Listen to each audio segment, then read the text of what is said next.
Good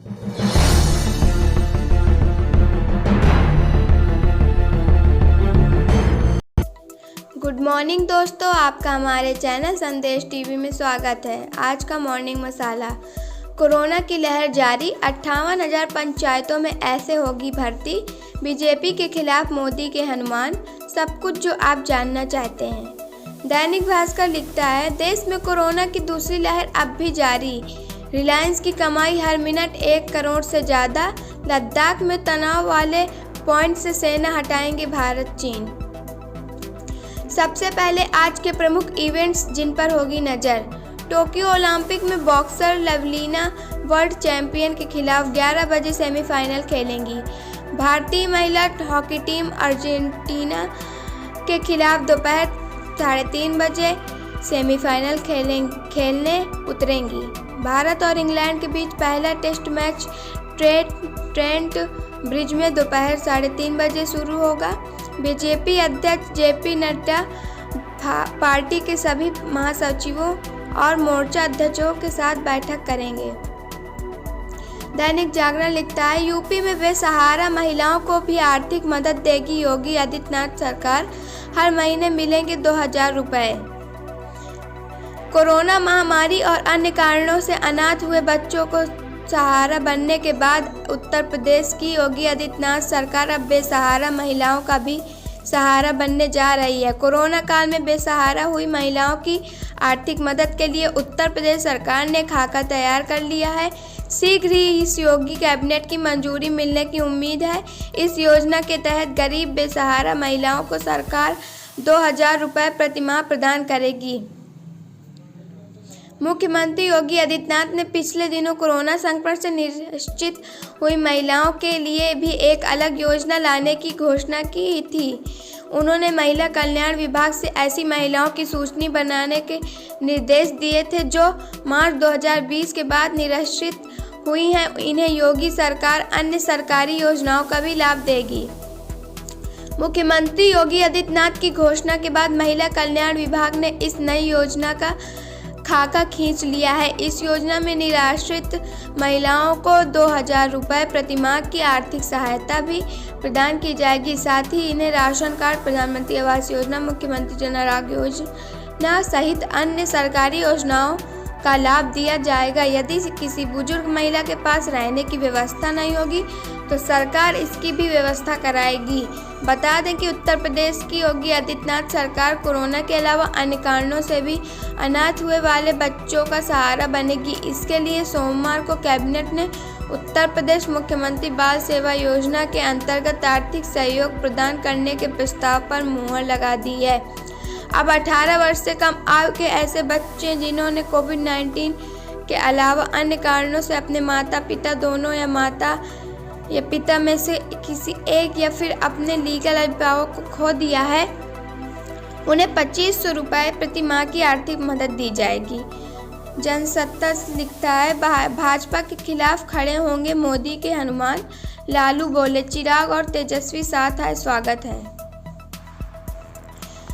खुद को मोदी का हनुमान बताने वाले चिराग पासवान भाजपा के खिलाफ जा सकते हैं। ऐसे कयास लालू यादव के उन बयानों के बाद लग रहे हैं जिसमें उन्होंने लोजपा नेता चिराग पासवान को अपने साथ आने का ऑफर दिया।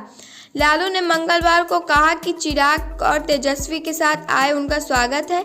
चिराग ने भी लालू के इस ऑफर पर प्रतिक्रिया दी और कहा कि मैं उनकी भावनाओं का सम्मान करता हूं।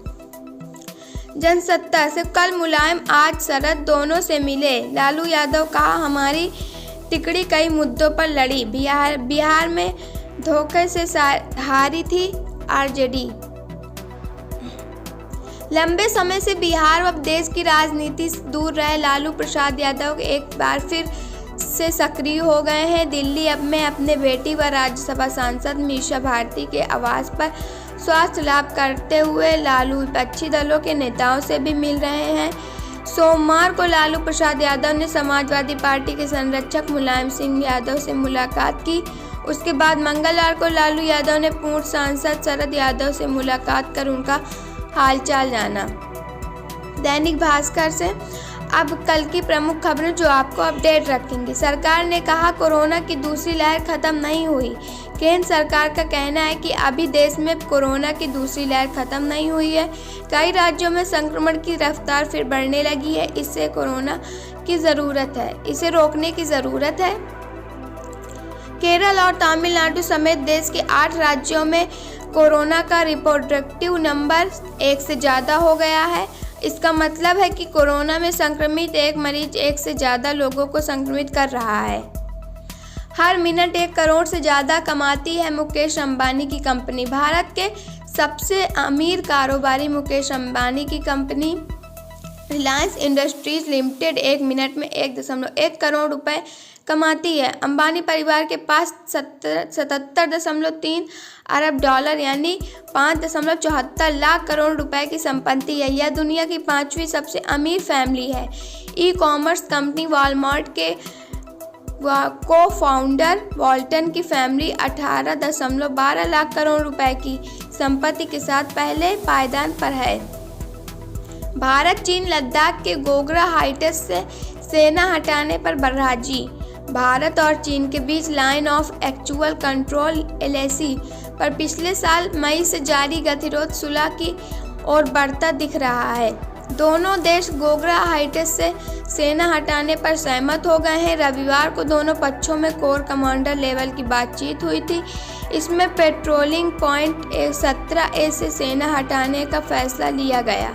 यह पॉइंट पूर्वी लद्दाख के विवादित इलाकों में से एक है। यूपी पंचायत सहायक रिक्वायरमेंट 2021। उत्तर प्रदेश में 58,000 पदों पर होने वाली भर्तियों में निम्न आधार पर होगा अभ्यर्थियों का चयन। जाने कैसे बनेगी मेरिट लिस्ट।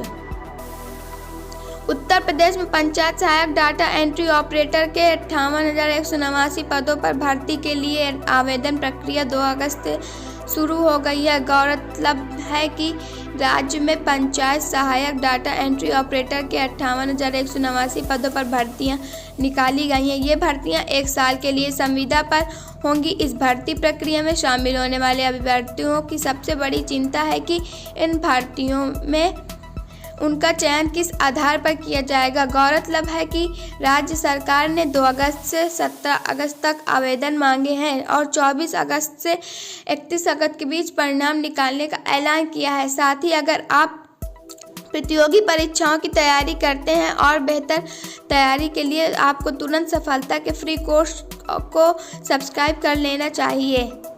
जाने किस आधार पर होगा अभ्यर्थियों का चयन। पंचायत सहायक डाटा एंट्री ऑपरेटर के 58,189 पदों पर नियुक्ति के लिए आयोजित की जाने वाली इस भर्ती प्रक्रिया में अभ्यर्थियों के चयन के लिए किसी परीक्षा का आयोजन नहीं किया जाएगा। इन पदों पर अभ्यर्थियों का चयन करने उनके 10वीं तथा 12वीं के मार्क्स के आधार पर किया जाएगा। आवेदन प्रक्रिया पूरी होने के बाद अभ्यर्थियों के 10वीं और 12वीं के मार्क्स के आधार पर मेरिट लिस्ट तैयार की जाएगा और उसी आधार पर अभ्यर्थियों की भर्ती होगी।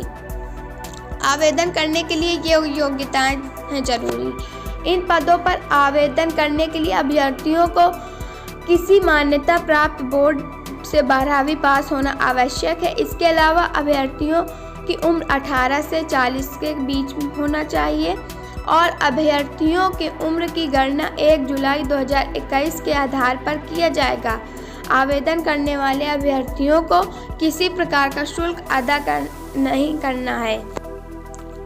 आज के दिन इतिहास में क्या हुआ था। 1956 में आज ही के दिन भारत ने अपना न्यूक्लियर रिएक्टर शुरू किया था। ये भारत के साथ ही पूरे एशिया का पहला न्यूक्लियर रिएक्टर था। रिएक्टर से निकलती नीली किरणें देख प्रधानमंत्री जवाहरलाल नेहरू ने इसे अप्सरा नाम दिया था। 15 मार्च 1955 को भारत ने न्यूक्लियर रिसर्च रिएक्टर बनाने का फैसला लिया था।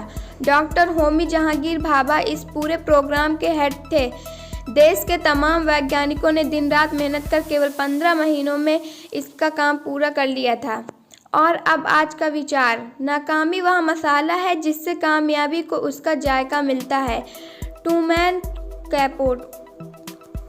धन्यवाद। आपका दिन शुभ हो। कल फिर मिलेंगे।